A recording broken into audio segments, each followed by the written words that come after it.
Hello everyone, and we're now about to start our session today. Thank you very much for joining us all here.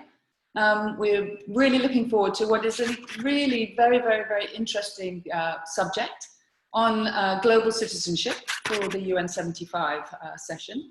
And today we're focusing on technology and finance and global partnerships and how this technology and finance can help drive global citizenship and drive a more fair and equitable society. My name is Sue Allchurch. I'm the Chief of Outreach and Engagement at the UN Global Compact, and I'll be moderating the session today. We welcome questions, and we will be taking them at the end, so please do add your questions to the Q&A function. We'll tackle them towards the end once we've listened to the overall conversation.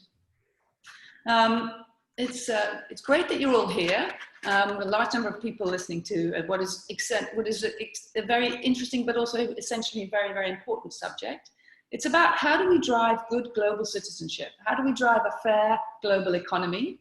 And we'll be focusing on finance, how inclusive finance, and how the use of technology to drive connectivity can really help to build this. Obviously, connectivity and sustainable finance and inclusive finance is more than ever very important. But also what's great about these areas is the possibilities and the potential innovations are enormous.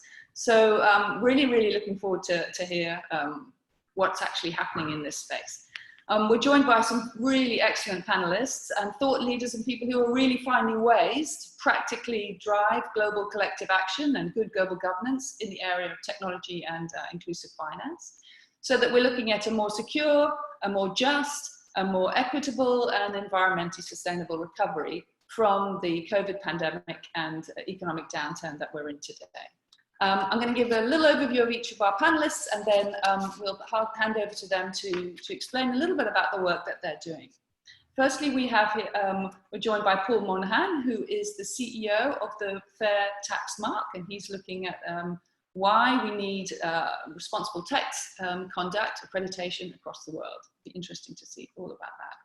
Yuping Chan, who joins us as well. She's the Senior Program Officer, or Team Leader, if you like, of Digital Cooperation Office of the Under-Secretary General and a Special Advisor to the Secretary General on Digital Cooperation. And she's going to talk to us about how the high-level report will help to advance digital for all.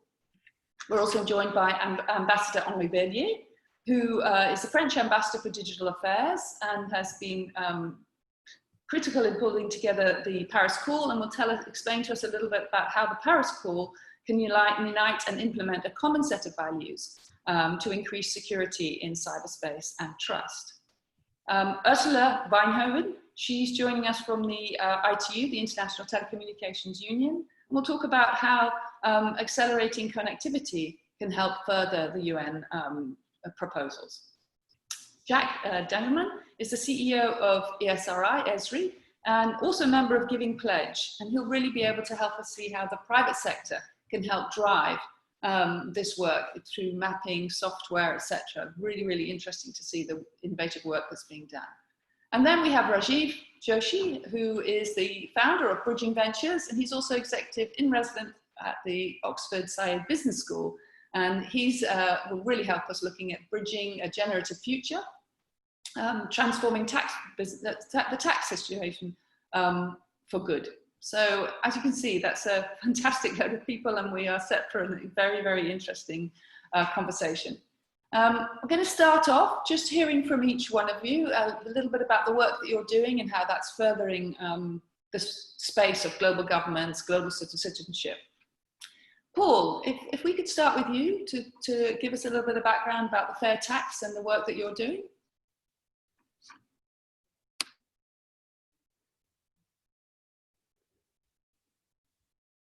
You're still on mute, Paul.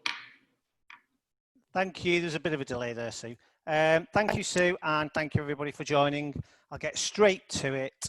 I think the 100-year consensus that dominated international tax law is over. That's not us saying that. That's the OECD, that's the G20 leaders and the G77 leaders. The system's broke. the rise of transfer mispricing, tax havens, profit shifting, plummeting rates of headline corporation tax mean that everybody knows the system needs to be fixed. Unfortunately, the technology sector has been at the forefront of much of this malpractice, together with the digital economy, the likes of Google, Facebook, the names that we all see in our newspapers every week. Lots of people are working to fix this at a national and an international level, and some progress has been made, for example, by the OECD. However, we are still seeing hundreds of billions of dollars of corporation tax lost, vital revenues to countries all over the world. The barriers to progress are substantial, and that's why we think if progressive companies could stand up, argue for the right thing voluntarily, that would allow politicians and tax authorities to be much bolder in what they try to do in their countries. So at the Fair Tax Mark, what we do, we started in the UK, but we're about to go international. We help encourage and recognise businesses that pay the right amount of tax in the right place at the right time. In the UK now, we've got around 60 businesses signed on, big and small, all different sectors. We've got municipalities and towns on board. We've got a Fair Tax Week where people come out and all celebrate the businesses doing the right thing. Next year, we're going public and international. We want the big tech companies to come to us and be at the front, not at the back. They are doing so many other good things, not least, for example, on climate change and renewables. They could do so much on responsible tax conduct. The outcomes of our dialogue, which is the Wealth and Transparency Dialogue, will take place at a session tomorrow morning led by Alex Cobham and greatly facilitated by ICRIT and FESNI. And in that, we are saying if we can get responsible tax conduct around the world right up the agenda, it will not only help rebuild public finances, it will tackle illicit financial flows, it will tackle wealth inequality, and as crucially, it will create a fairer playing field for businesses of all sorts to compete on. Thank you. Thanks very much, Paul. That's great. That's going to have a big impact, that kind of work, if we can get that across all the major organizations. I think picking up from that, it would be great to actually hear from you, Ping. I know that on the high-level report and the work, the high-level group, there are many of those organizations involved. It would be interesting to hear your work and how that can actually link back to this tax agenda as well.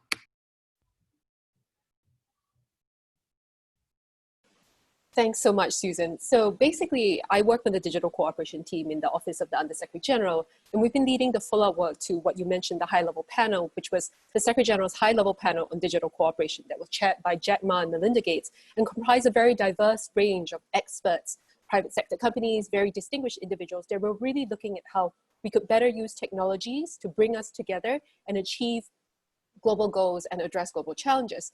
They issued a report last July, and based on that, what we did within the United Nations system was we took forward that report and looked at very practical, concrete, action-oriented ways where we could actually implement some of their very broad principled understandings and ideas as to how the international community could come better together to cooperate, to further digital cooperation, to cooperate in the cyberspace and digital online spheres. So the Secretary General in June released what we call the Roadmap for Digital Cooperation, where we lay out a lot of these very concrete areas of action, including, as you mentioned already, this idea of universal connectivity and achieving safe, meaningful, and accessible connectivity for all people around the world by 2030. And there are very specific ideas in there where we really aim to connect the unconnected, the 3.6 billion around the world that remain unconnected, that I'm sure our colleague Ursula from IT will elaborate on, whereby connectivity really is the binding glue that will allow us to achieve, for instance, the Sustainable Development Goals and a lot of the goals in development itself. In fact, as we talk about recovering better from COVID, what we say building back better also entails building back digitally, where we've realized now how dependent we are on digital technologies and connectivity, such that in order for the world to recover from COVID, we really will have to address how digital technology shape and fashion the world around us and make sure that all people around the world, regardless of where they are, have access to these types of technologies. And in many ways, building back digitally will be part of the recovery from COVID. Also in the Secretary General's report and the roadmap for digital cooperation, one very important aspect besides connectivity and the need for inclusion of all is multi-stakeholderism, ensuring that all governments, private sector, stakeholders, civil society are part of this conversation around how we can better harness technology and address the dangers and perils that technologies may pose. This is, I think, a recognition by the United Nations system. It can't just be about governments. Tech companies, and clearly from a lot of you participating today, are in this space with us together. And in order for us to have effective global governance and steerage of digital technology, it truly must be an engagement and a partnership with all stakeholders working to find solutions to global challenges.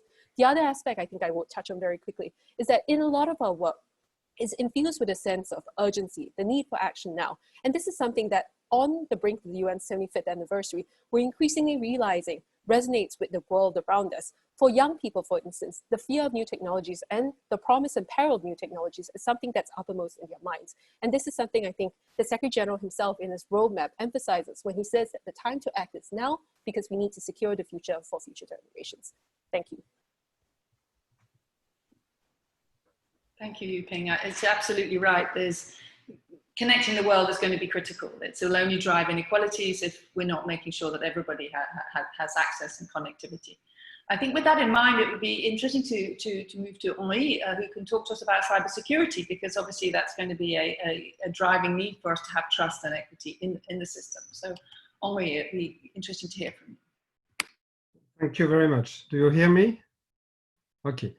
So good morning, good afternoon, good evening. I don't know. I'm in Paris. It's the beginning of the evening.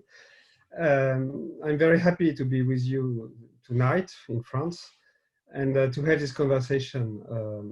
To be brief, we feel in France, like most of you, that the digital revolution gave us the most impressive capacities for innovation, for cooperation, for education in the history of humanity, and also, of course, capacities for weaponization, for domination, for exclusion or inequalities.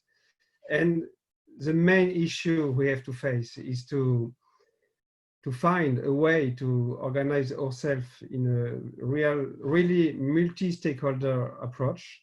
And France strongly believes on this issue of multi-stakeholderism because concretely, we build the internet together. States, researchers, companies, citizens, NGOs, etc. We build with our creations. And no one has the issue alone. So a real multi-stakeholder approach to promote the principles of a free, open, secure, and unified internet. And those days, we are not very happy about, we are not very optimistic about the perspective of the unified internet. We think that it's time to fight for a unified internet. The COVID-19 pandemic was a great reminder on how much our societies are interconnected and how we depend now on information technologies. And this interconnection and dependence did not come with a crisis, but the crisis put them on the spotlight and put also on the spotlight some issues. So for example, during the crisis, individuals and companies have relied on digital tools. Even today, we have a virtual meeting and we discovered, we knew this, but everyone discovered how we need digital tools to continue states, business, education, etc. But we need to make sure that we have access to a free, open, and stable internet. And we had some concerns during the crisis to be sure that we can rely on secure digital products and services. And here I'm starting to speak about cybersecurity. During the crisis, digital tools have been harnessed to accelerate a response to the pandemics through data visualization, AI, tracking apps.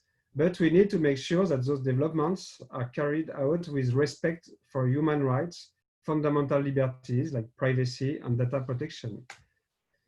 We discovered how the civil society can be creative and involved and committed, but we have to be sure that the governments know how to work with the civil society and to receive this contribution. We have seen malicious cyber activities, a lot of cyber attacks, most from cyber criminality. Some may be state-backed. We need to make sure that we strengthen our defenses against cyber threats. We are able to ensure the protection and resilience of our most critical infrastructures, like hospitals and our societies. We have seen information being manipulated online and hateful message being disseminated. Again, a lot of media speak about states' activities, but you have all the conspiracists. It's not just states, and but we have to deal with this. That's very important to make sure that people have the resources to navigate the information landscape and to make a proper opinion through data. So we will have to face a lot of issues. Yes, with the General Secretary, we are making good progress, and you did mention very important topics.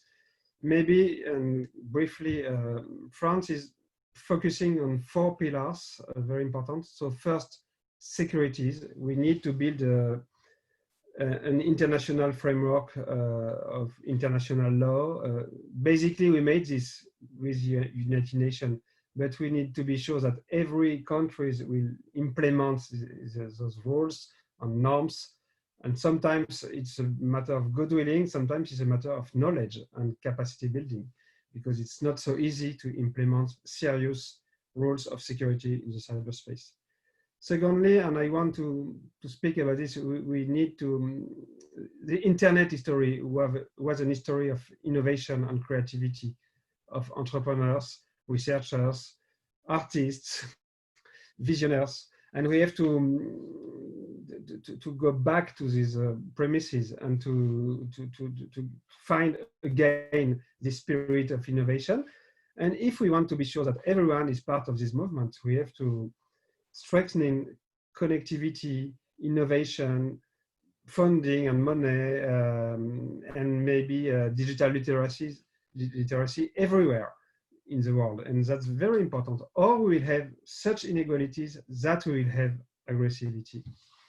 Thirdly, and we are French, of course, European, we think that we have to promote some norms, because protecting human rights, individual freedom, privacy, need international norms, and we will promote some norms about ethical AI, algorithmic fairness, transparency, and maybe about the consequences of the attention economy in the public space of debate. And lately, to conclude, of course, the digital revolution is grounded on some infrastructures, data, cloud, etc. We need a plurality of suppliers. We cannot afford to have big monopolies because it's too important.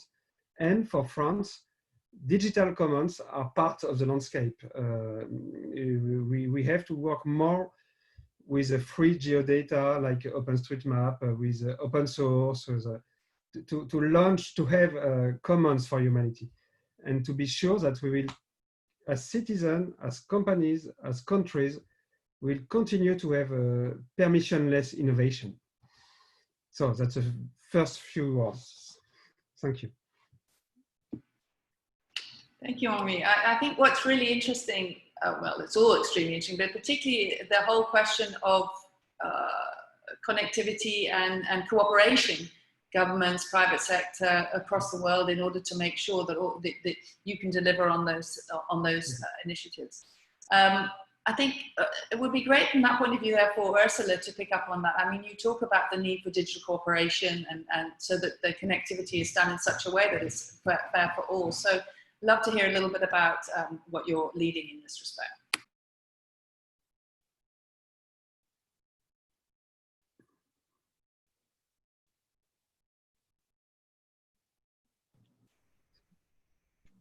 Hello, can you hear me now? Thank you. It said the host had to unmute me, so apologies for that. At the ITU, we like to say AI is easy, but AV is hard. Thank you so much, Sue, and thanks so much to the organizers for inviting ITU, the UN Specialized Agency for ICT's Information Communication Technologies, to be part of this panel, and indeed the UN 75 Global Governance Forum. It's really exciting. ITU is committed to connecting all the world's people, wherever they're located and whatever their means. So what everyone else has been saying is music to our ears. We work with our 193 member states and around 900 private sector, academic and civil society sector partners, as well as others, on universal and affordable, meaningful connectivity and on leveraging ICTs for the SDGs. The specific vision that we're working towards is an information society empowered by the interconnected world, where ICTs enable and accelerate social, economic, and environmentally sustainable growth and development for everyone.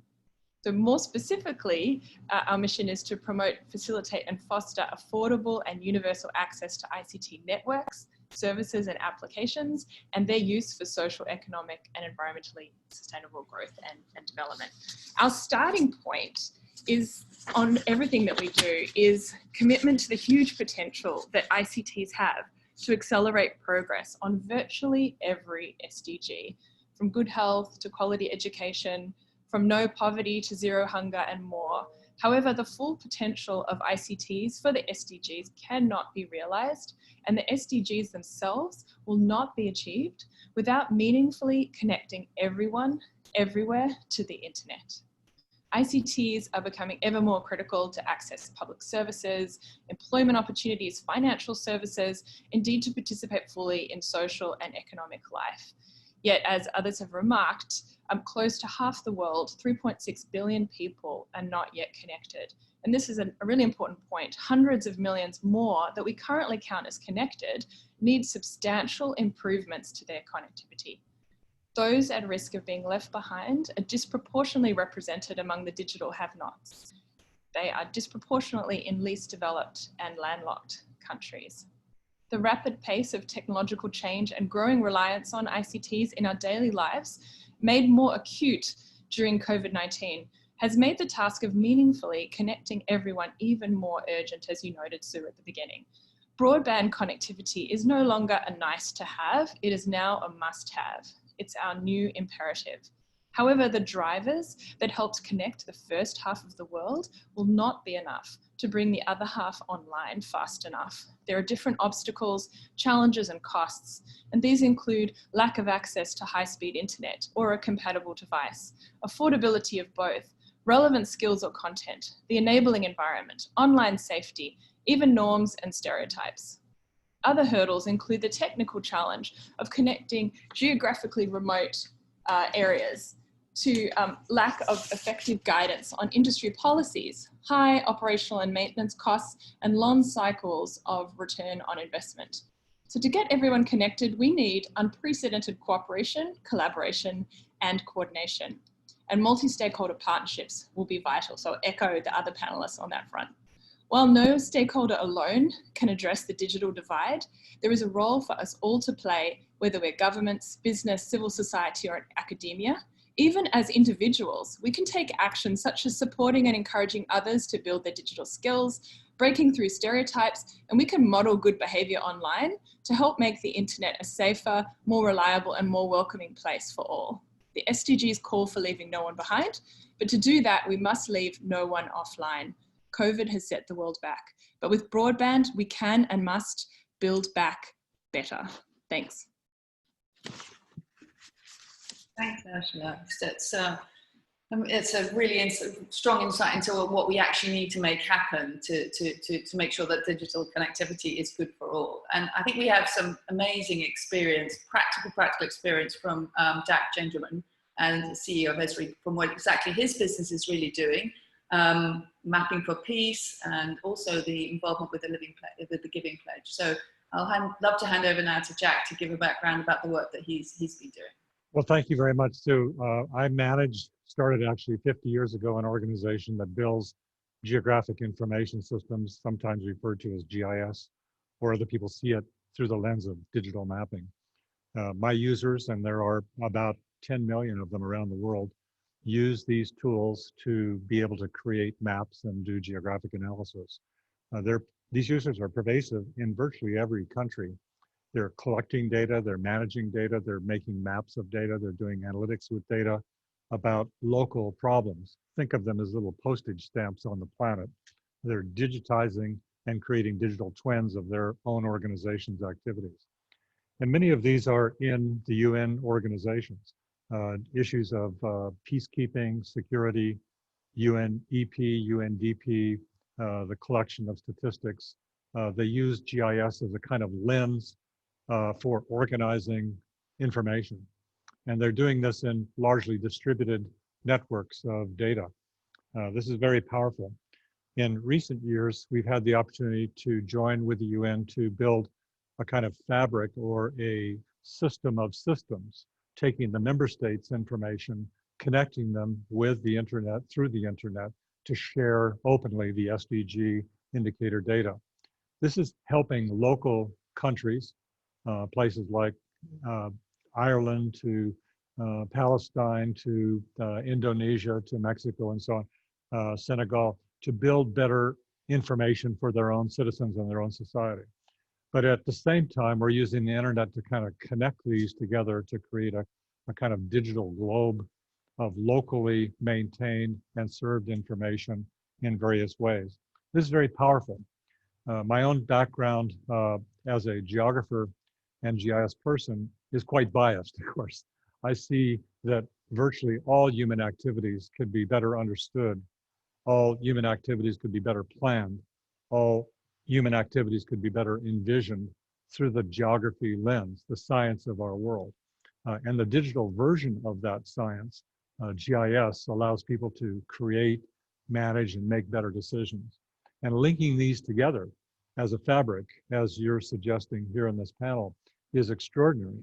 It really could provide us a foundation or a platform for understanding. You know, some people have said understanding precedes action. It's an interesting little saying, because geographic information, when brought together and overlaid and intersected, looks at relationships and patterns and creates understanding. It creates a kind of model both on the physical and environmental side as well as on the social side for creating a more science-based, data-driven future. And it's also a language through maps that everybody understands. Recently, my colleagues at Johns Hopkins University built a website that has now been visited 1 trillion times to show the movement of the coronavirus. And that spun off into thousands of local organizations, ministries of health, who are seeing COVID in new ways. They're tracking the cases. They're trying to attack and understand capacities of hospitals, all in a geographic frame. So my big vision, frankly, Sue and team, is that this digital viewing of our planet needs to be connected in virtually every office. Every professional should have access, just like Paul Allen and Bill Gates once said, there should be a desktop in every office. My view is that there should be geographic knowledge through a variety of means in everybody's hands, in farmers in Bangladesh and in heads of corporations and heads of governments, heads of state, so that we have common understanding about our future. And understanding precedes action. So I'm rather biased about this.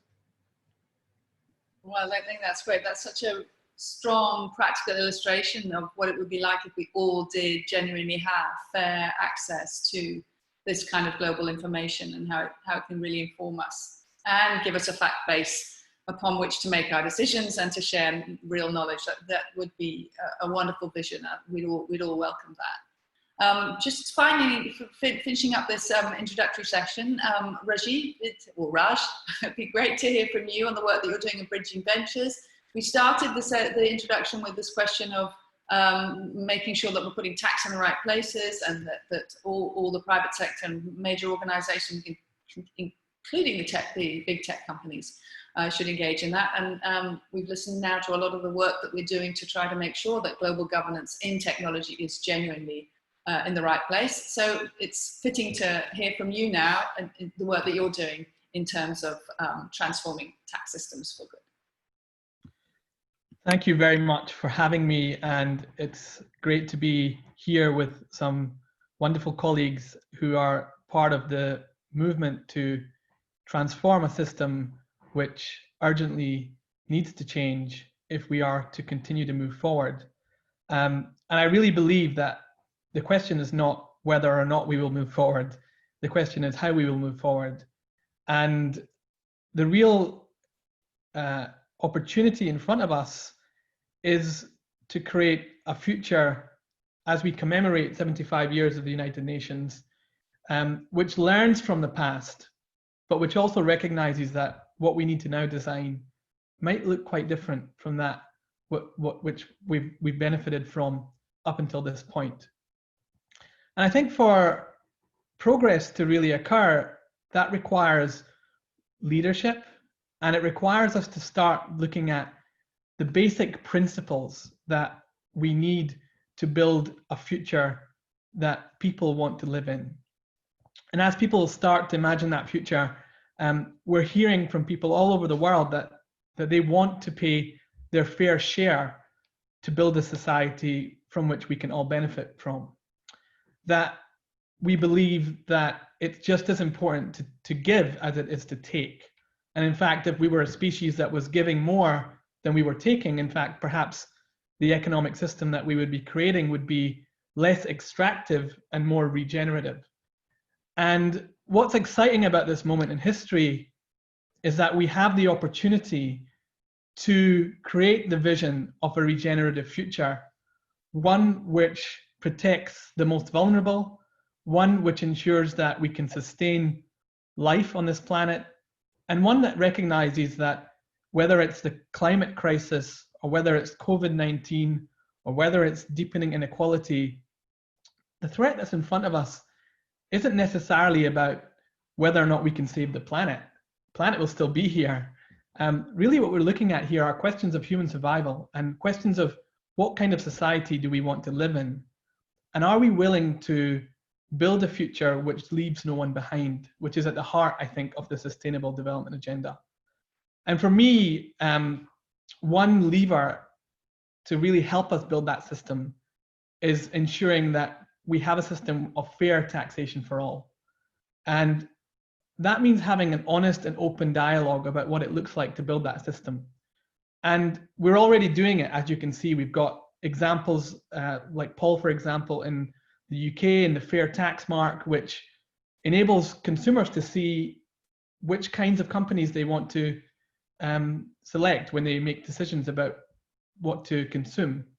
And we need to scale that up, but actually we have the examples there. We've got the Commission on the reform of international corporate taxation with amazing economists in the world who've been working for decades, like Thomas Piketty and Gabriel Zucman and Jayati Ghosh in India, all looking at what is it we can do to transform the tax system to make it fairer. And we were just to take one of their recommendations from that menu, for example, a minimum threshold that we can agree universally on corporate taxation, perhaps we could make real progress.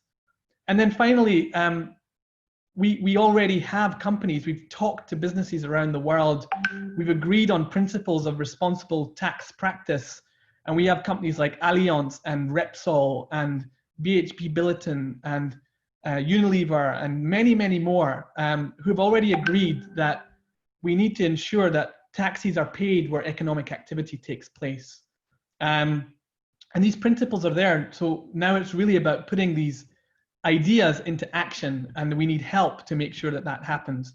And we need radical collaboration to bring all of these efforts, whether it's Jack's thinking around the data and how we map where the needs are, and we recognize that there are more tax collectors in Manchester than the whole of North Africa, so we need to really think about tax collection, or whether it's about ensuring that governments are accountable and transparent about how they spend their money, so that when I speak to some of those who are living in the Bahamas or elsewhere and they say, well, we don't really want to pay our taxes because we're not so sure they're going to get spent properly, but actually they're giving more money away in philanthropy than they would have to pay in taxation. We can actually bring everyone to the same table. And I think that's really what I'm saying in terms of bridging ventures. It's about bringing everyone to a new table which respects everyone's perspectives equally and creates a new path forward which respects what we've done in the last 75 years, but recognizes that it's time to really build a world, and that another world is possible, and that we have to go forward together. Thank you, Raj. That's really excellent work. I mean, it's so nice to be on this panel with all these people making real great progress towards better connections and better global governance. I think one of the other things that strikes me, and I hear a lot in the work that we do at the Global Compact, is how the COVID crisis has really highlighted, practically speaking, how connected we are. We all know in theory, etc., but this has really made it glaringly clear to us all. And I just thought it would be interesting to consider there could be other global health crises, other shocks coming forward. And I was wondering, Ursula, if you could give us from the perspective that you work in the ITU, you know, what opportunities or challenges connectivity per se has in helping to either prepare us or actually help resolve or mitigate any other crises that might be coming up. If we are all better connected together, how might connectivity help us make progress?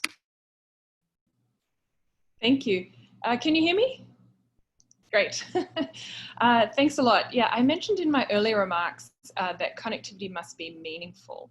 And what does really meaningful mean in this context? Well, meaningful universal connectivity encompasses broadband that's available, accessible, relevant and affordable, but also that is safe, trusted, user empowering, and leads to positive impact. Meaningful connectivity is an opportunity, including because when it's present, it accelerates achievement of the SDGs, including making accessible health, education, financial, and public services. Jesse and Deloitte did a really interesting study last year on ICTs and the SDGs called Digital with Purpose, in which they found that of the 169 targets in the SDGs, 103 are directly influenced by 7 technologies. An analysis of 20 targets and their indicators across the SDGs showed that the expected deployment of existing digital technologies would on average help accelerate progress by 22% and mitigate downward trends by 23%. And this was a pre-COVID study. So with the accelerated digital transformation that we have seen during COVID, highly likely that percentage would be even greater today. And we're really going to need to rely on ICTs to leapfrog to build back. But as well as opportunity, meaningful connectivity is also a challenge because many different obstacles need to be overcome to realize it that lie beyond what any one societal actor can do on their own. Cross-sectoral collaboration will be needed to achieve it. Disaggregated data and targeted solutions will be needed.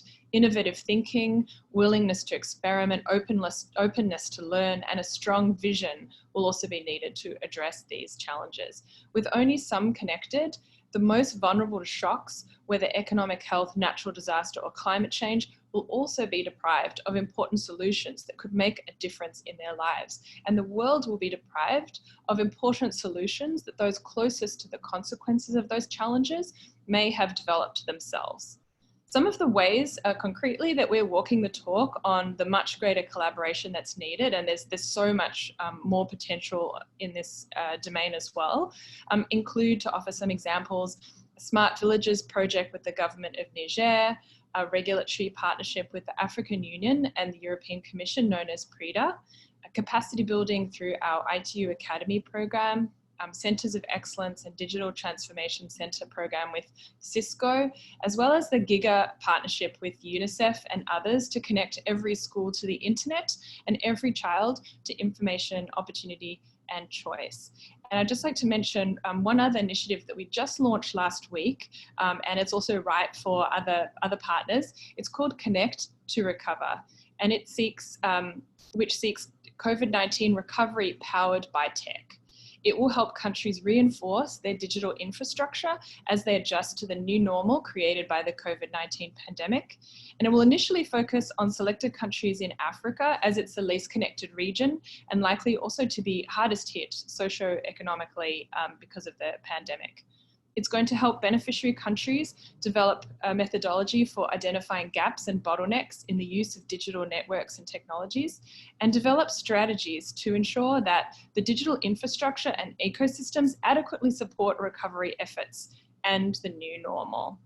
It will also feature pilot projects to test specific tech solutions in line with national country strategies and policies, and do also deep dive studies in specific areas of digital policy as prioritized by the countries, such as digital finance, e-education, e-health, e-government, or teleworking. Thanks. Wow, that's a formidable list of opportunities and challenges of learning. So it's great to know. Join us. Focusing on it. I think in that context, I'd love to hand over to you, Ping, to pick up on that in terms of what is the high-level digital panel, and how can that help further the UN global agenda using improved connectivity and digital connections. Thank you, Susan. I'm just going to pick up a little bit on what Elsa was saying about connectivity. I think she's really clearly laid out for us why connectivity is in some ways, and some people have talked about it, the hidden SDG, SDG 0, or if you like it, SDG 18, where it underlines the achievement of the Sustainable Development Goals and Agenda 2030. Because without technology as an enabler and as an equalizer, a lot of what we aspire to in the 2030 agenda will just not be achievable. So in some ways, connectivity is that missing piece that we really have to work towards. What I think is interesting, and I think this is something that the panel could reflect on because we're talking about this intersection between technology and finance, is how we then find the money and the investments and the financing to connect the unconnected. The price tag, as estimated by the ITU, is $428 billion they will take to connect the 3.6 billion people unconnected by 2030. And how will we find this $428 billion? We're not sure of that. And this is why in the Secretary General's roadmap, for instance, the Secretary General has indicated his intention to convene a group of investors and financing experts to see how we can find this money, as well as come up with alternative investment models to find the means necessary to connect all those that remain without access.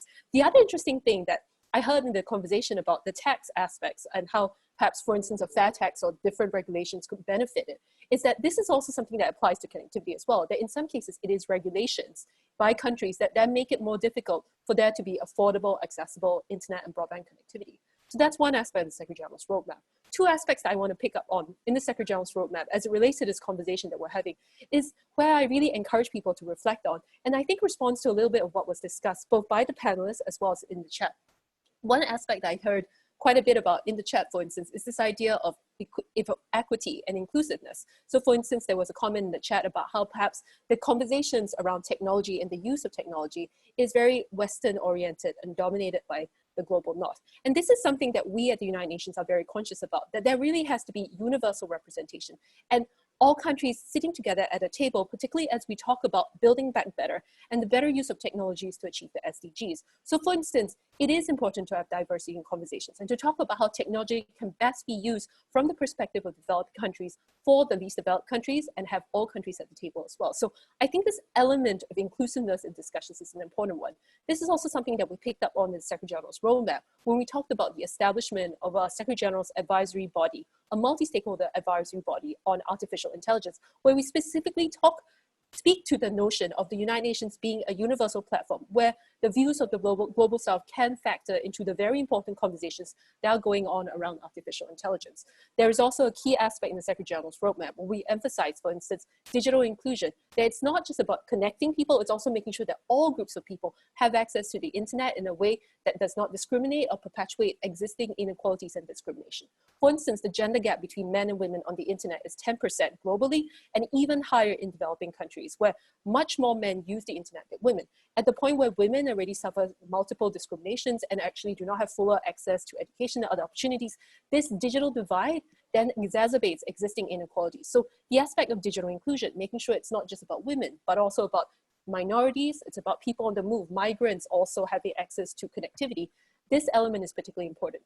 The last thing I want to talk about quite briefly in the Secretary General's roadmap is an aspect that was also raised in the question and answers. This idea of the undersized to technology. We've talked about the positive benefits of technology and how we can use it to achieve the SDGs, but we also have to recognize that with this digital space comes online harms and a lot of negative consequences that we really also have to grapple with. So this is the part of digital cooperation that is equally important. Besides harnessing the benefits, we also have to address both the online harms and the unintended consequences. So for instance, I saw a reference to the impact of e-waste. And this is where, for instance, the ITU has an excellent program on this. This is where, for instance, the United Nations Environment Program is really looking at the nexus between digital as well as environmental impact and seeing how we can work together to address aspects such as the fact that, for instance, ICTs, if I'm not wrong, represent 20% of global electricity demand, with 1/3 of this just coming from data processing centers alone. So the environmental impact is significant, and it's something that we do really have to grapple with, especially as we ourselves advocate for greater use of digital technologies and connecting the unconnected. So that is an aspect we really will have to cooperate more closely on. The other aspect that I want to touch on very quickly is cybercrime, again raised by a colleague in the chat. This is an area where it really speaks to how if we connect more, if we go online more, and we interact more online, both through work, for play, for enjoyment, and so forth, and even for education, this increases our vulnerability to online harms. Ambassador Verdier mentioned, for instance, the need for cybersecurity and how the Paris Call responds to this. And with increased digitization, given COVID, this is something that will become even more pertinent and even more important. In the Secretary General's roadmap, he notes this increasing need for a secure digital environment. And this is why he actually calls for all member states and the international community to come around together around this idea of a global statement on digital trust and security that will underpin the establishment of the SDGs, that will recognize the fact that secure digital environment, safe from online harms such as cybercrime, child vulnerability, child online sexual exploitation, can then actually bring us together in achieving the SDGs and underpins the core of societal functions such as access to health and education and social services. In other words, the SDGs that are so important to us. So the roadmap, in summary, Susan, and I apologize if I've gone too long, is really a broad overarching look at the priorities for the international system in terms of global digital cooperation and the areas where really we believe greater global leadership and us coming together in a multi-stakeholder framework is important to take forward this conversation on digital technologies. Thank you. Thank you very much. I think what you've highlighted in the roadmap is a string of incredible possibilities and potentials for connectivity. But also, I think what's interesting is the watch outs, the sort of things that we have to be aware of. And in that context, I think it would be excellent to hear from Henri, because you'll have an idea about how can technology reform around maybe cybersecurity help to create a more secure environment and ensure that we can have more trust in the growth of an extension of the internet and connectivity. So if you could give us a bit of perspective about how technology reform could help us in this perspective, Henri, that would be helpful. Yes, and I will answer through an example of a real multi-stakeholder initiative, which is the Paris Call. But just to mention this, as I said, the global interconnection through technology has brought with a new threat. And to be frank, we are quite worrying. We have very serious issues, very serious threats against our citizens, our economies, and our democracies. And during the crisis, we saw a level of aggressivity, a lot of accusations. We saw huge cyber criminality. We have the feeling that we have no threats on the unity of the internet. But I could also speak about the ransomware issues. The ransomware now, we are speaking about billions of dollars every year, and it doubles every year. So it will become a macroeconomic issue, very serious. And we have to find new approach to tackle this kind of threat. So of course, we need first to be able to anticipate and prevent crisis and to manage crisis. And here we have a long tradition of states cooperation, and that's very important. And France is very involved in two United Nations initiatives, the GGE, the Government Expert Group, the Open-Ended Working Group, but also about, you did mention this, the high-level panel on digital cooperation. And to be frank, we work also with OECD, OSCE, G7, and G20. And here, we try to build a a better approach of international law, including the UN charters, international human rights, international humanitarian law, etc. And that matter. We work a lot on this. But when states speaks with other states, when diplomats speaks with other diplomats, they tend to speak about states issues and diplomatic issues. And for example, we consider in France that we do overrate a bit the issue of state behavior. We have issues with state behavior, but we have also issues with the quality of infrastructures, with the level of digital culture of citizens, with cyber criminality, and etc. And that's why France did launch 2 years ago the Paris Call for Trust and Security in Cyberspace. And now it's the largest, in my opinion, the largest multi-stakeholder initiative on cybersecurity, with more than 78 states, more than 1,000 non-state actors, more than 615 companies from every continent, and more than 315 NGOs and civil society organizations, and some local authorities, like the state of California, for example, and or soon the city of Paris. And we started to exchange with the civil society, with the companies, etc. And for example, the companies told us, okay, you are making progress on international law, and you have a better vision of state behavior, etc. But are we more secure than 10 years ago? We have more and more attacks, etc. And they told us it's time to start thinking about security by design, about responsibility of systemic actors, for example. Those are big actors who are building the main infrastructure of internet have a specific responsibility. Can we change the policy of vulnerability disclosure? You know, very often people detect a vulnerability and tell this in an international conference before patching the vulnerability. So they build a threat, pretending to protect the companies. And the citizen told us that civil society can be part of the global resilience, because they see things, they know things, they innovate. They told us that they want security, but also freedom, and some approach of security cannot be acceptable. And this was very important because it started to change a bit the conversation and about more concrete issues. And then we decided to try to work together very concretely. So after a huge consultation within the community, we have 9 important principles in the Paris Call. Most of them are agreed norms in the United Nations. But now we did launch a lot of initiatives. Everyone, companies, researchers, civil society, states, propose ideas to implement more concretely the principles. And we are opening a kind of open innovation process with a lot of contributions. And a lot of them are very surprising, very innovative, because it's not just the old classical diplomatic approach. Very often it can be very concrete. They go through, as I said, technical design, business model, communities empowerment or citizens empowerment, etc.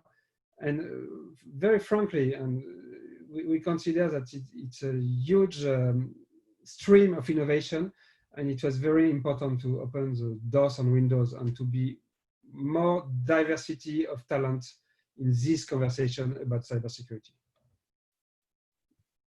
Yeah, I think that makes total sense. I mean, what we're hearing from all of you, what's really clear is that when the business sector, the private sector, the government sector, everyone together is driving for a common higher order goal, it's the only way that we'll actually be able to deliver on this.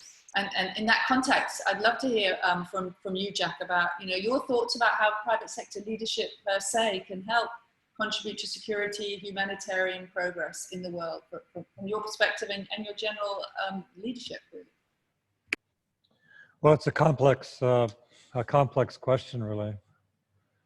I don't want to speak on behalf of all of the private sector because I think that's unfair.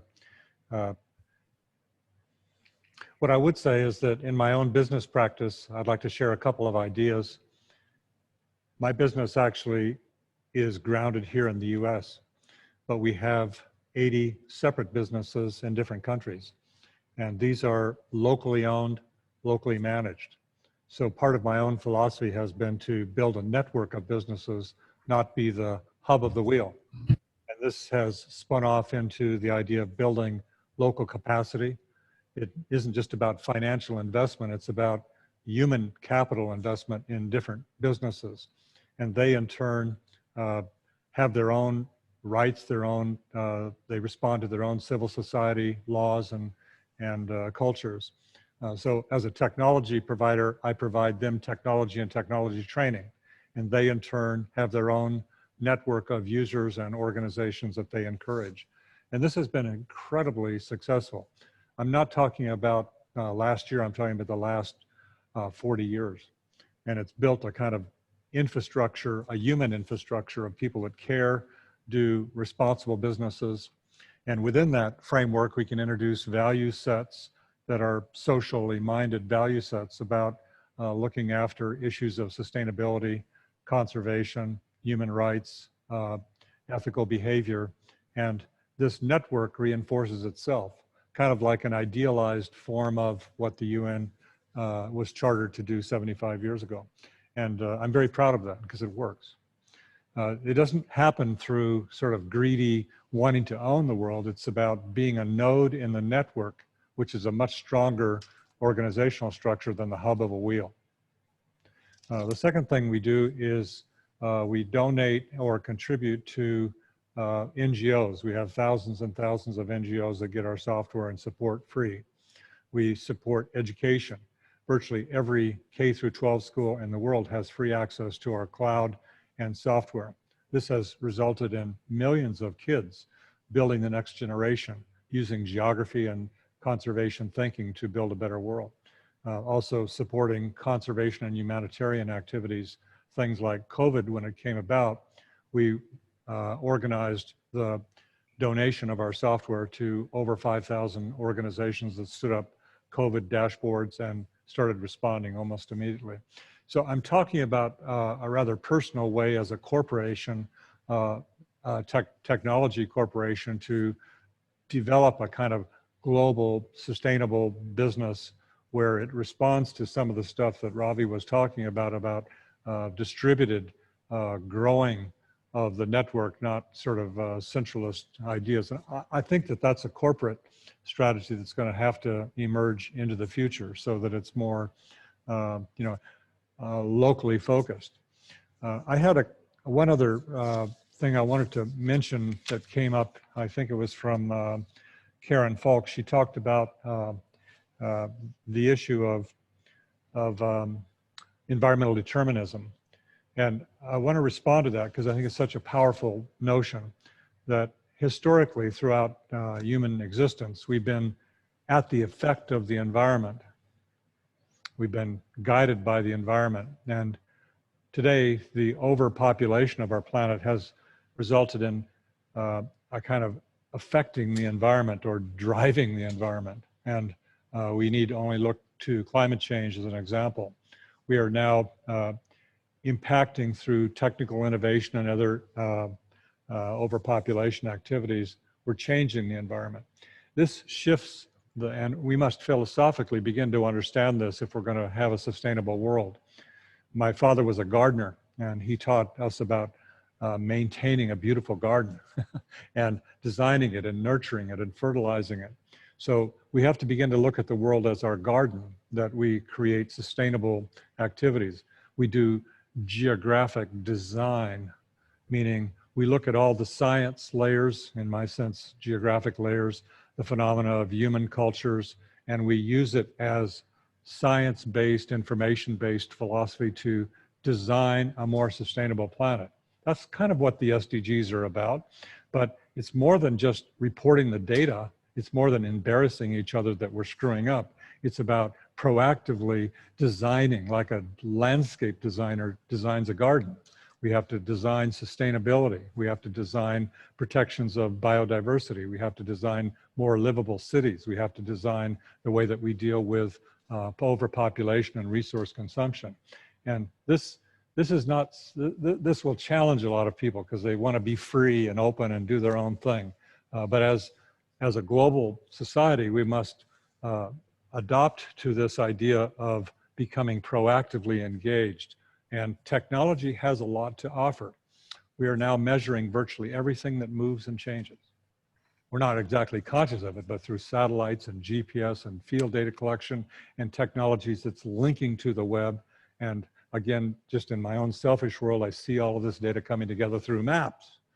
I can begin to see what's happening all over the world. And COVID was a perfect example. We were able to see, the world's eyes were open because we were able to see change in front of our eyes, and trillions of views were made. People wanted to see it. So as we wire up the planet, we need to be able to have a collaborative platform so that we not only can talk stories, we not only act political and say this and say that. No, it has to involve virtually every human with a phone, for example. The digital divide is a challenge here, but getting everybody to begin to behave differently at the highest levels of government down to the individual farmer that's working in the Congo Basin. This is sort of a vision of how this connected technology and the science underneath it and human organization facilitated by the UN, but in each country, member states, needs to come together. So I believe in the future. I have a strong positive view of it, but we have to have the philosophy of moving from, oh, it's happening to me, to the idea of embracing the reality of it and leveraging technology to create a better future. Yeah, Jack, that's entirely the right attitude that we should all have, which is going beyond compliance to innovating, thinking of the way forward, leading this sort of thing rather than being compliant to a set of goals and rules. I mean, that what you've shown, and we've heard from everyone, is it can have real humanitarian roles. It can improve many of the goals that we're looking to deliver as a whole. In the private sector, that means people being not just chasing money. It means seeing the context, seeing that actually one's business in the private sector can be flourishing if you plant the right seeds, if you deal with context correctly. So everybody's got to get in on this, just like everybody buys into things like the internet. Every corporate organization, every government, every citizen has to buy into this idea of being connected and creating a more socially minded future. This is, I think, our only shot, Sue. It's going to take all of our best technology.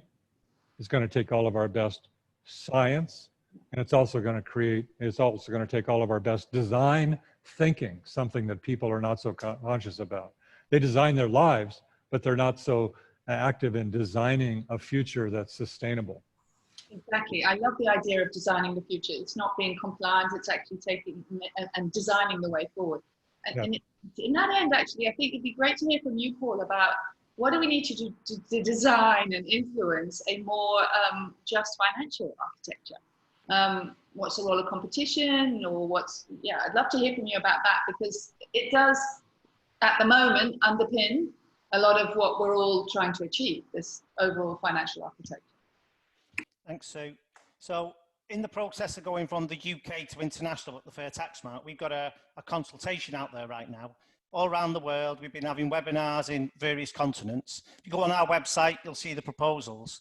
And we've outlined through thorough research what we think the 4 things are that are needed for businesses to do to get ahead of this agenda. I'll talk about 3 of them very briefly. The first one is that we believe businesses should publish their annual report and accounts on a country-by-country basis. For every country they operate on, a multinational, you should see income, profit, tax, be that deferred tax, total tax, cash taxes paid, subsidiaries, etc. Only then will people be able to form a view as to whether profit shifting is taking place in tax avoidance. This is essential. This is the first thing we need.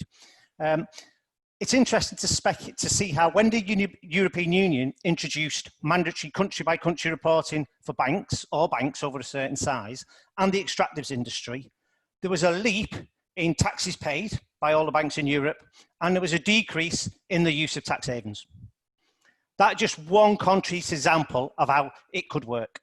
So that's one issue. As an example of fair tax mark companies who do this, Lush are in about 50 countries. They've got a little table now in their reporting accounts, all the income and the profit and the taxes and the people and the assets. And it was interesting when the founder of Lush, Mark Constantine, said he actually found subsidiaries in countries he didn't even know he had them before he did this.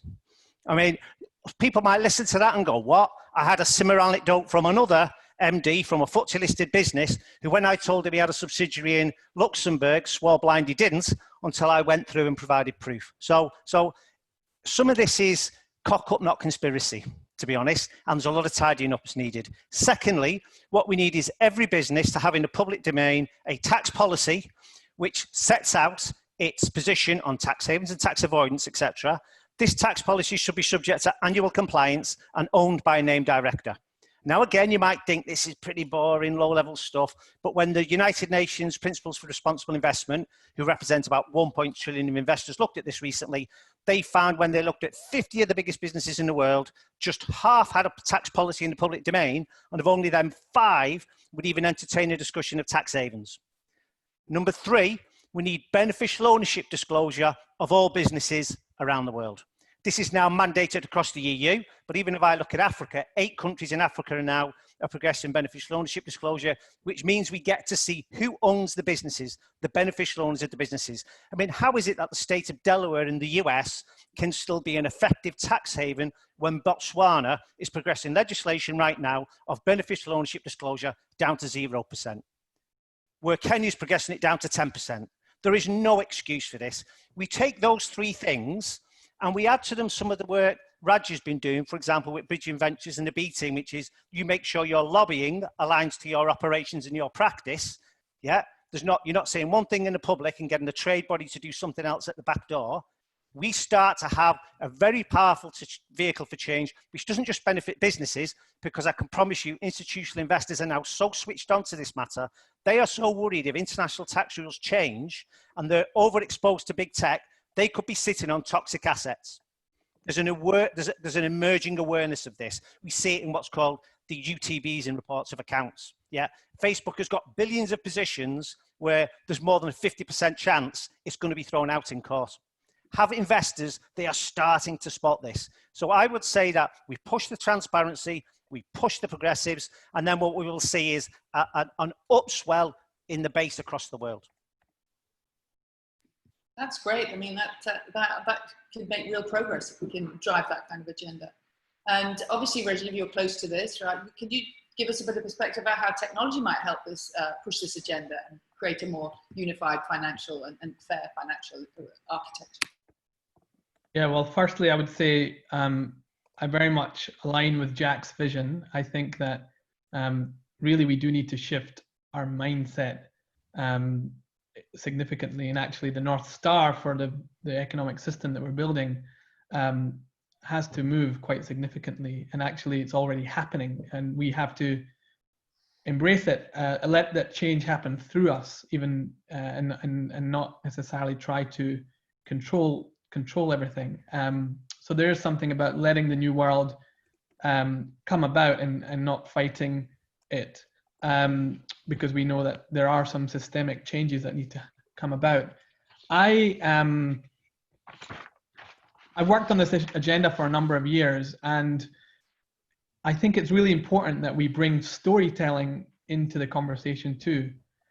One of the reasons that we were able to get companies, some of the largest companies in the world, to take on an issue like anonymous companies, and by the way, I think that we need to move from tackling corruption eventually to, as this discussion is, building good governance. But we do need to recognize that corruption is a significant part of the problem. And the way that we, looked at the issue of beneficial ownership and anonymous companies was by bringing in storytellers who had looked at what was happening in the Congo and produced a documentary called Virunga, where a company listed on the UK Stock Exchange had paid a security contractor using a shell company to cause a lot of disruption in the national park, killing the gorillas, shooting the Belgian prince multiple times, who survived. And we brought the Belgian prince and the storytellers and the NGO Global Witness, who had won the TED Prize for their investigative work on ending anonymous companies, together to sit and have a conversation and to understand that if we don't know who owns a company, if companies don't know who they're doing business with, then there's no way in which we can actually ensure that capital is flowing in the direction it needs to flow in, which is to the places where it's most needed. And in fact, you know, we need to see finance not necessarily as an ends, but as a means. And I think often, and Jack, I think, pointed to this issue, we conflate those challenges, and we don't necessarily see that finance is almost like an energy that we can harness and use, but we need to think about how we use that, not just about why where the money is going. So for me, I think this is really about seeing that the change is already happening, and we need to start to scale that change up. We need to build this coalition of the willing, which is already formed here, and start to bring the capacities from those who are looking at getting companies to put in place the right charter marks, like what Paul is doing, to what Jack is doing in terms of making sure that we're doing the mapping and bringing the technology into it. However, I think one of the things with technology, you know, if you read Kevin Kelly's work, the founder of Wired magazine, in his book, What Technology Wants, you start to see that technology has its own energy too, just like finance. And part of what we need to deal with, and where I think institutions that exist like United Nations perhaps could play a role, is ensuring that what technology wants is also lining up with what humanity needs. And I think the two don't necessarily always come together. And so what we need to think about perhaps is what would it look like in you know, building on Yuping's work and the kind of digital cooperation and the high level panels thinking, is how do we think about the right to information, the way in which we manage digital technology. You know, people like Tim Cook have come out as well and said it's time to overhaul the tax system. You know, and then there's other companies like Amazon and others, and you know, people are feeling that perhaps the digital economy is not being properly managed. We need to stop having confrontational conversations and actually have courageous conversations, and bring some of these issues into the open domain, where we can start looking at the solutions. And I think as a convening group, that perhaps the UN with others, we can start to build a new table, a table that represents many different cultures and perspectives, young people, the elders, many groups, and we need to bring that wisdom, the ancient wisdom, the earth-based wisdom also to bear as we think about charting the path forward and the arc that needs to be now built to take us from this world to the world that we now need to inhabit. So my hope is there. I have a lot of hope, but I think it's going to take many of us to wake up from this spell that we are in right now and realize that human agency is what will take us from this reality to the one in which future generations can thrive. So let's pull together and let's put our energy together. And you know, I think we can do a lot, but we need to really need to believe that change is possible, because another world can come about if we put our energy to it. Yeah, thanks, Raj. I totally feel that and believe that, and I definitely feel that in the UN Global Compact, that's what we should be doing, making sure that voices like yourselves are heard, and those ideas and possibilities, that realities that can happen, we should drive them forward. Related to this, actually, we've had quite a broad question, but I think it does align to this, which it's for anyone, but I think Yuping, you might be the right person to at least consider the question. It's when we bring all these things together, which the panel has shown very clearly, this is a question from Myanmar, saying, bringing this nexus of technology, the finance industry, and human rights and development all together is indeed the right thing to be doing.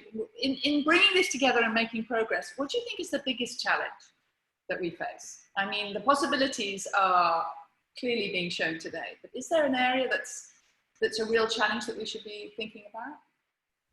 So if I were to pick one area, then I would be accused of favoring one aspect of the Secretary General's roadmap over the other. So I'm going to try and avoid that, because all of these, like you said, are equally important.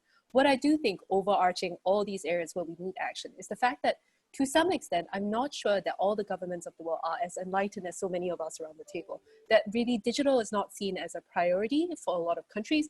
I think COVID has changed their minds to some extent, because now we realize how dependent we are. And so in some ways, perhaps we are gradually coming to that realization that we need to grapple with technology and digital specifically as part of how we approach governance going forward.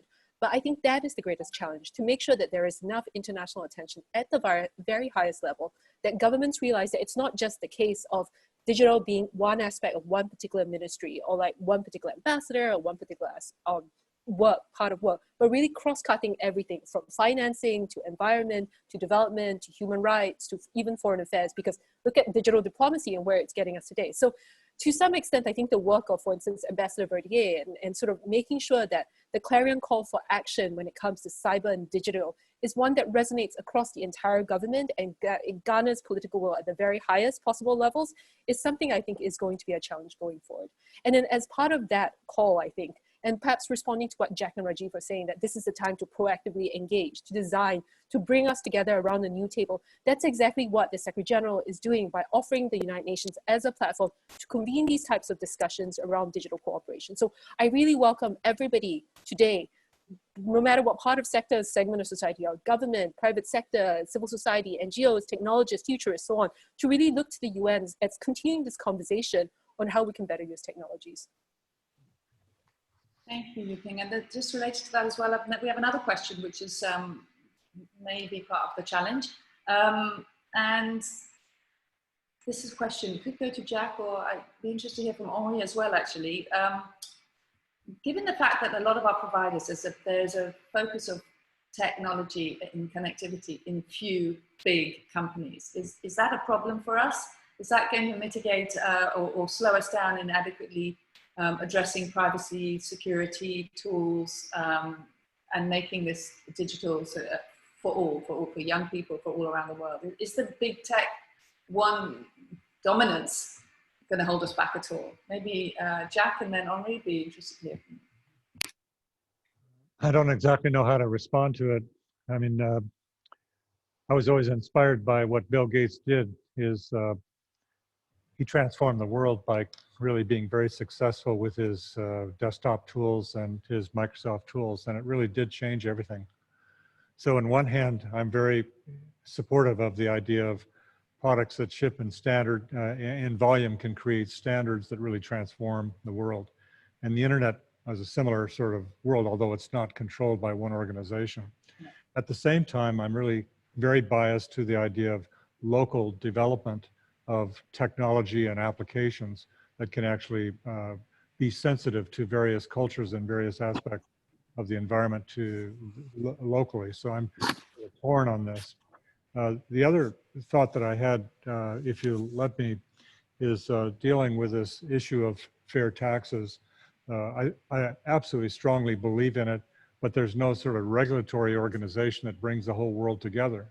So I'm so fond of what Raji said about the idea of storytelling, because in the news, with open press operations, we can raise the world's awareness to this is a good player, this is not such a good player. And the best stories are stories that are good footprints of good citizen behavior or corporate citizen behavior that really changes the world. So I love that idea of let's get the right stories together to create a vision for the future and be sensitive, I think, to Paul, your foundation of what constitutes fair taxation in the world. So it's a combination of these two things. In one case, I believe strongly in your philosophy about it, but at the same token, how do we actually make it happen? And I'm not so believing about that it's going to be a rules-based thing or a UN mandate thing. I think it's going to be best done in the fast-moving tech world by, telling great stories about really champions that create the future. That's my reaction. Thank you. And Henri, do you have any perspective on that question about whether the major players is? Yes, we can elaborate briefly. I was thinking all this revolution was launched by people who wanted to empower the people. So personal computing and internet were about empowering the people. And I think that everything that threats this people empowerment has to be fight. And yes, huge monopolies can be a threat on citizen empowerment, citizen freedom. If you want free citizen, autonomous citizen, you need also strategic autonomy for nation. So you need what in France we call digital sovereignty, but most countries don't like the word sovereignty. So let's speak about strategic autonomy. We have to be, for example, in Europe, we are very concerned with the privacy. We want to protect the privacy. We have to be able to be sure that the privacy of a citizen will be protected. So we have to be sure that if we pass bills, law, they will be applied. Or if you don't make this, you don't have any more democracy and you don't have any more free citizen. So of course, sometimes some states or some technologies or some companies can, not on purpose, not every time on purpose, but be a threat on this vision. I told, that's very important, that we believe in France about the multi-stakeholder approach. We cannot solve this alone. Government didn't invent internet with this diversity of ideas, and they could not have regulated this alone without a serious multi-stakeholder conversation. And again, it's within the Internet Governance Forum, within the United Nations, that we have the most impressive multi-stakeholder conversation, and that's very important. And we will fight, France will fight for this vision. But we don't consider that multi-stakeholderism is one people in the room, one vote.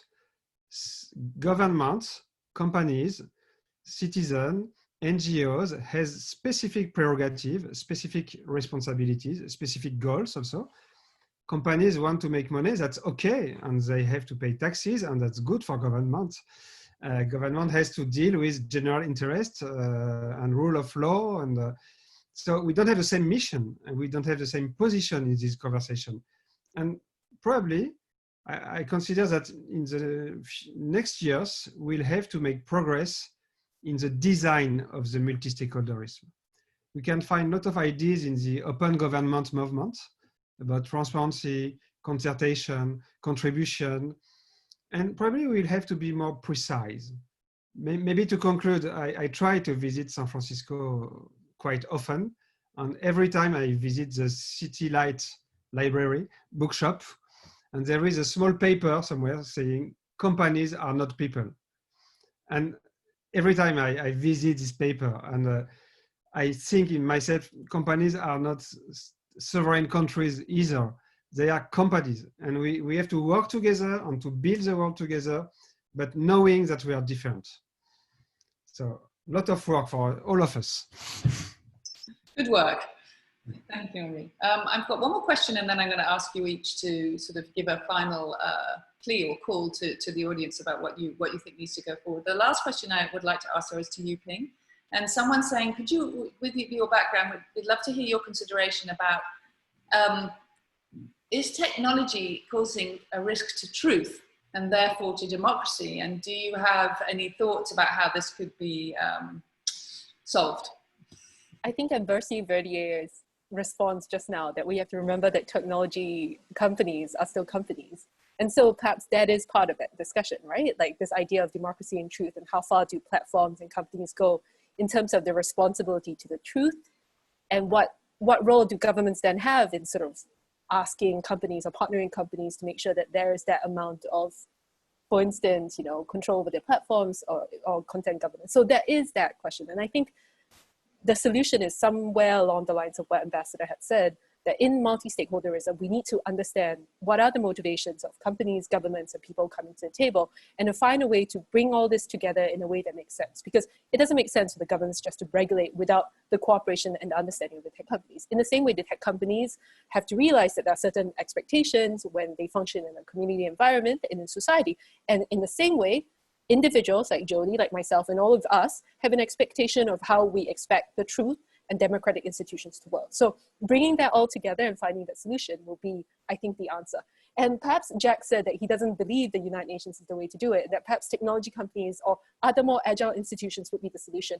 I'm not sure that that is the case, because I still do fundamentally believe that the United Nations can be that platform. Perhaps we are a little bit slow, but we are also ultimately the most universal, legitimizing, and in some ways collective, especially with the participation of developing countries and other diverse points of view as well, to bring us all together to have this type of conversation.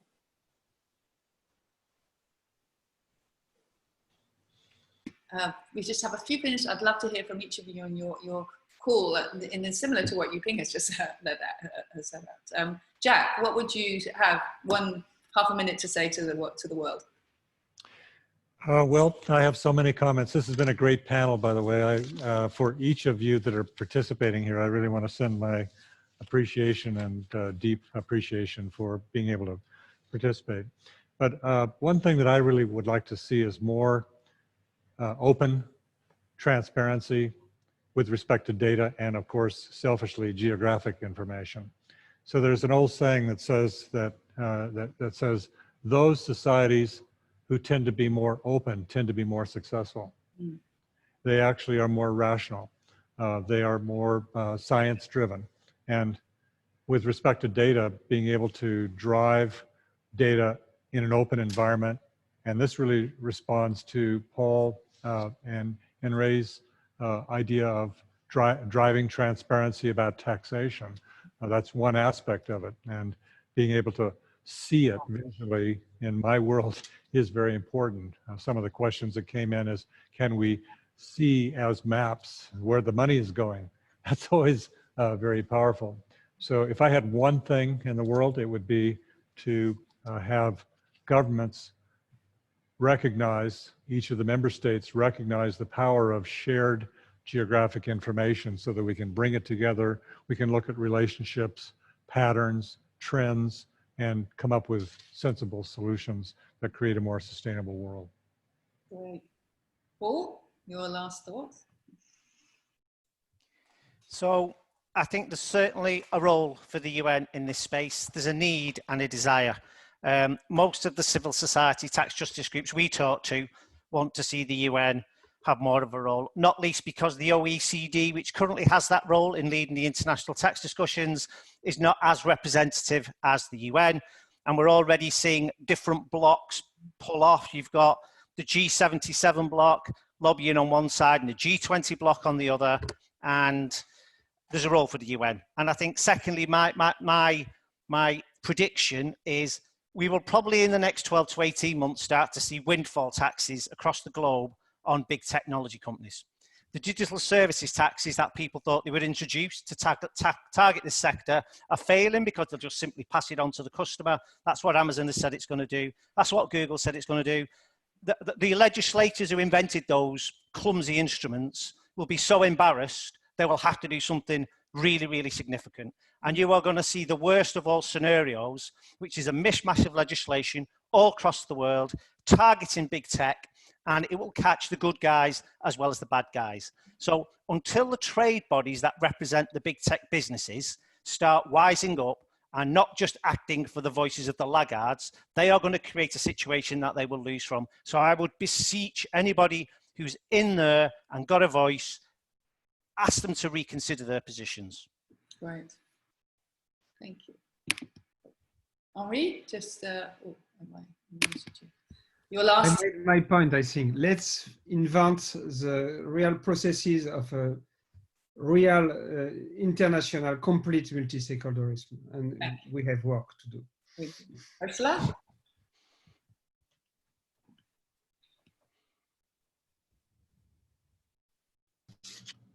Can you hear me now? Good. Yeah, I would say, you know, there's that famous phrase about never letting a serious crisis, the opportunity of it pass. So I really say, let's really seize this opportunity, this unique political will and realization, which Yuping was mentioning before, of the huge need to get everyone connected and to really have that happen as fast as possible. So let's keep that on the top of the agenda, and let's build back better with broadband. Great. Doug? I would say, let's stop being afraid, because what's ahead of us is the opportunity to build, to redesign, to transform, to reimagine the world anew. And the United Nations Charter starts with we the people. And actually, we can't wait for this United Nations ethereal thing to do it, because actually we, the people, have to do it. And nations are made up of people. And therefore, I believe that it's time for people to start coming together through radical collaboration, organizations, businesses, companies, activists, entrepreneurs, creatives, to start solving the problems that are the obstacles to the world that we all want to create. And that now is the time to begin building that future and stop being afraid of what we see in front of us, because all of that will disappear if we just start working on the solutions. And we have the technology, we have the tools.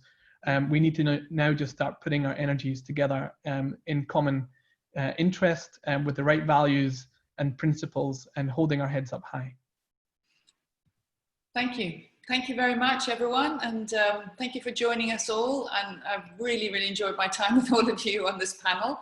Definitely going to take up some of the calls to action ideas that those of you have brought up. So thank you very much. And it's really made for a tremendous UN 75 initiative today and panel. Thank you. Thank you so much.